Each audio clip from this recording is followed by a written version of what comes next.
Yo, what's up everybody? It's Connor from Unscripted, back again with another video where as always we will be doing things off the script. Before we hop into the video, don't forget to leave a like on the video if you enjoyed the update, leave a comment down below with your thoughts on some of what we're going to talk about today, and subscribe to the channel as well if you are enjoying the content. We are one subscriber away from my month-end goal of 60 by the end of April, so I'd appreciate if we would beat that goal, and it would mean a lot to me and help me grow the channel, so I appreciate it, and let's hop right into the video. So, I just see on screen here from Crone at CDL Intel, we have the schedule for the upcoming week. Looking at the matches in this one, I think there's not as many good matches as there were last week. I think last week was a really good week of matches on paper. But there's some good ones here too. I think the ones that stand out the most to me are probably both LA Thieves matches. They have to play FaZe and Optic this week, so they've been playing well so far, like very well. But it's also been against London and Seattle, so we're finally going to see a real test for them. See if they are, should be considered one of the top teams the way that some people are talking about them now, because pretty much since they went on that run, ever since they dropped Slasher, I don't think they've beaten a top team yet. Maybe they beat New York, so that was obviously before Hydra was there, but that was like the only top team they've beaten this whole time. Well, they've won like 5 or 6 out of their last 7 matches, so they're playing well, but they got to do it against the top team. So those matches are interesting to me, of course, because Optic and FaZe are looking solid. FaZe looking to bounce back from that loss to New York, and also just LA Thieves looking to prove themselves. Elsewhere, I think that Toronto versus Minnesota match is interesting, especially the searches should be good. Toronto, the best search team in the league right now. Minnesota not too far behind them. Minnesota also improving in their hard points, but they are coming off of a loss to Florida, if I'm not mistaken, so they will need to be better. They don't want to start their Stage 3 off 0-2, but with the way Toronto's playing, that is a real possibility right now. And then I'm also, a week ago, that Empire versus Guerrillas match probably would not have been very interesting to most people, but given the changes, given Dallas's change with Hook being replaced by Fellow and switching the roster around, and then, of course, LAG making their roster move as well, which was surprising to people, but they looked solid so far in their one match with Chino in there in place of Vivid. Pretty much, I think any Dallas Empire match now for a while is going to have extra eyes on it just to see if they can perform without Hook like they say. They say it was for competitive reasons when they benched him, so we'll be monitoring them closely pretty much until they have success, because otherwise they're going to be watched under a microscope and they will be criticized every time they lose. And these matches are all also interesting because of this news. People might be forgetting they are playing on the new patch now, and that is going to make a big difference to a lot of teams. Clayster, he's interested in to know what he should be using pretty much. Like, they haven't been playing it at all, so they're getting used to this patch in a very short amount of time.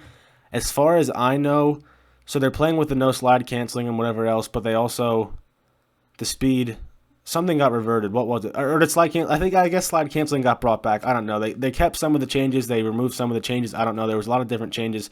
I know the movement is different. I know people are slowed down, and I know the gun meta will be a little bit different. So I'm excited for all of that for sure. I mean, I don't mean the guns will be different. I mean like the attachments or whatever else. The guns they'll feel different. They have different stats now. So it's just different all around for these teams. Those little changes with attachments or slight changes in ADS time or recoil, that is very noticeable to the guys who play this game 8 to 10 hours a day. So it will feel different for them. I'm excited to see how it plays out and see which teams maybe benefit from this update and which teams sort of fall behind from it. So that'll be interesting to watch.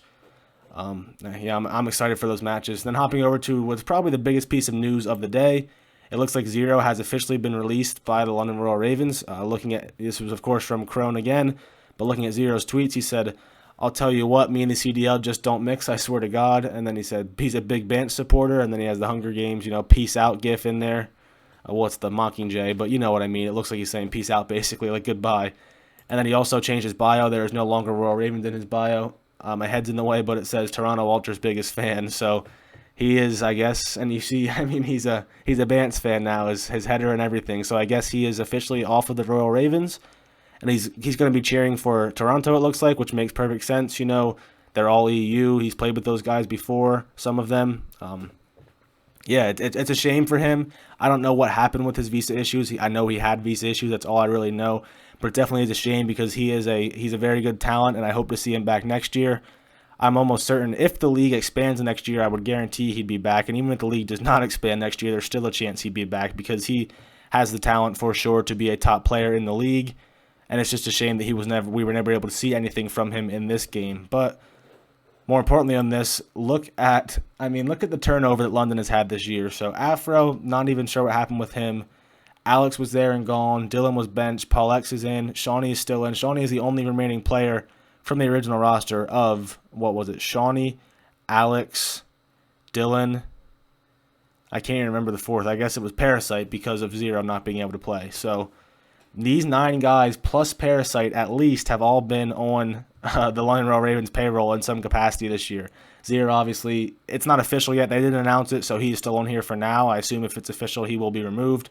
Zed, Zaptius, Shawnee, and Paul X making up the current roster. But then, like I said, Afro, Dylan, Shane, and Alex have all been paid by this team at some point this year. So it has been a very... it's been a struggle for them this year. They've been all these different roster moves, can't really figure anything out, just sort of throwing everything at the wall and seeing what sticks. It's definitely not working for them. They are dead last in the standings. They've won 2 series all year. It's rough. It's been a rough go at it for them. I hope for the sake of the players and the sake of the league, they can get things turned around, because there definitely would be nice to have, I mean, both European teams really, it'd be nice to have them performing well and sort of bringing in that EU market, because there's a lot of Call of Duty passion there for sure. We see that every time that we go to land in the EU and in the UK. So it would be really, really nice to see these EU teams be a little bit better and represent the league and sort of draw those fans in. Right now, Paris and London, they are kind of disasters, and I hope they can turn things around. I wonder if the EU will get a 3rd team next year, say we add 4 teams, which people sort of assume. I'm not 100% sure. You know, I'm not going to say that's going to happen financially or whatever else. It might not happen. But if we do expand, I wonder if we might get a 3rd EU team. I'm not sure. But regardless, London's a mess right now. Paris, not much better. It's a struggle bus for the EU. That's the way it is. Hopefully they can get things turned around. Moving along over to Simp, we did have some new... what's the word I'm looking for? Discussion on their match with the New York Subliners. He made a YouTube video sort of talking about what went wrong, why they lost, and why they lost the way they did. Some of my takeaways from this were, you know, he was happy with their he was happy with their search performances. You know, despite them going 1-1 in search in that series, they really should have won the map 5. They were up 5-3 and sort of blew it. So he was happy with their search performances, and I think it's funny how he says about our search is getting better, and it's just crazy to think about how high the standards are in the FaZe camp, that the team who was first, the number 1 team in search all year, is now the 2nd best search team in the league, and that's just not good enough for them. They are pedaled to the floor trying to get better at search. It's like, you can't really get that much better, you know. Imagine being a team like London who's like 4-13 in search this year, and those guys, they want to get better. If they were even half as good as FaZe, they'd be happy. But FaZe, they are not happy with their performance. They know they are better than what they're showing right now, and I think they're officially out of number 1 spot in the power rankings. I think Toronto has that spot for now until someone proves otherwise, but FaZe, I think, is definitely right there at number 2. Some other takeaways: he was disappointed in their hard points, which is totally understandable. They are one of the top hard point teams in the game, but they did lose both the hard points in this series.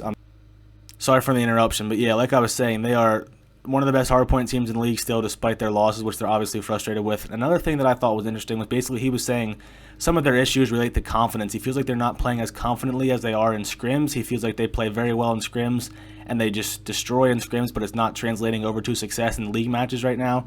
So that's interesting to me, sort of like a mentality thing. I know they're coached very well, and all those players are very smart players, so he's just basically saying they have to play the way they play in scrims, and they'll be fine, which I agree with. They're still, like I said, the top 2 team in the league.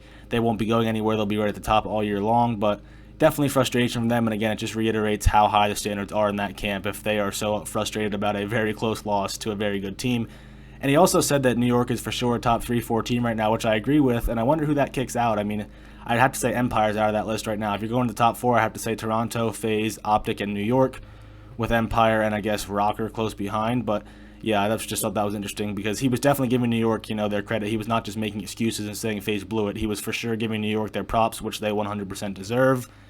And yeah, I mean, it's good to hear from a guy like Simp. You know, he's going to become one of the most popular players in the league. He already is, you know, probably arguably the best player in the league. So it's good to hear from him. I wish more players did this behind the scenes stuff. Gives us sort of a look into their thought processes, what happens in their matches, and why things go down the way they do. So it was a good video. I recommend you go check it out on his YouTube channel if you haven't. Just sort of hear his thoughts. I'm sure I didn't do them justice, so I would definitely recommend checking that out. Otherwise, that's going to wrap up this video. So if you enjoyed the video, don't forget to leave a like I mentioned earlier, to comment down below as well with your thoughts on what we talked about. Be on the lookout tomorrow. There's a bunch of Challengers Elite matches tonight, so be on the lookout for tomorrow morning. I will have a video with the updated standings and results from tonight's Challenger matches.